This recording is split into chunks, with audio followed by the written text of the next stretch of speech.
एक ओंकार। Political trends के सभी दर्शकों को मेरा नमस्कार। आज हम आत्मा के विषय में चर्चा करेंगे। क्या है हमारे भीतर की आत्मा?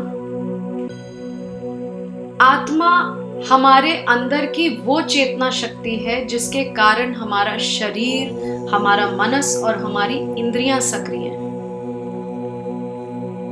इस चेतना शक्ति को आप ईश्वर भी कह सकते हैं, परब्रह्म भी कह सकते हैं, पर ये इतनी सूक्ष्म शक्ति है जो हमारे गुणों, हमारे धर्म, हमारे गोत्र के अनुसार हमारे ही भीतर कार्य करती है, किंतु हम जीवन भर एक स्थूल अवस्था में होने के कारण इस सूक्ष्म तत्व तक कभी नहीं पहुंच पाते हैं।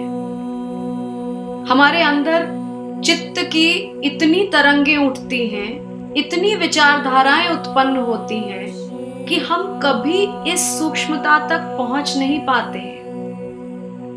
कभी आत्म स्पष्ट ही नहीं हो पाता, क्योंकि चित्त की वासनाओं और धारणाओं में हम केवल मनस और शरीर को ही प्रत्यक्ष रूप में सत्य मान लेते हैं।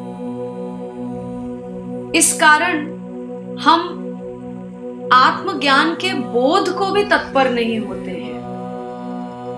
जब तक हमारे भीतर चित्त की वृत्तियों के निरोध को लेकर एक भावना नहीं उत्पन्न होती, जिसके बारे में महर्षि पतंजलि अपने योग सूत्रों में कह गए कि योगश चित्त वृत्ति निरोध, तो जब तक हम चित्त की वृत्तियों से नहीं निकलेंगे तब तक हम आत्म के बोध के मार्ग पर नहीं अग्रसर होंगे। इसलिए आत्मा को जानना है तो हमें अपनी मन की तरंगों को दूर करके और इस शरीर को केवल एक वाहन मानकर भीतर की ओर जाना होगा।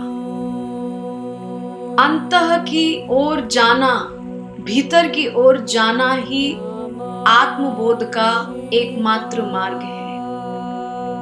हम सभी को इस मार्ग पर अग्रसर होना चाहिए। नमस्कार।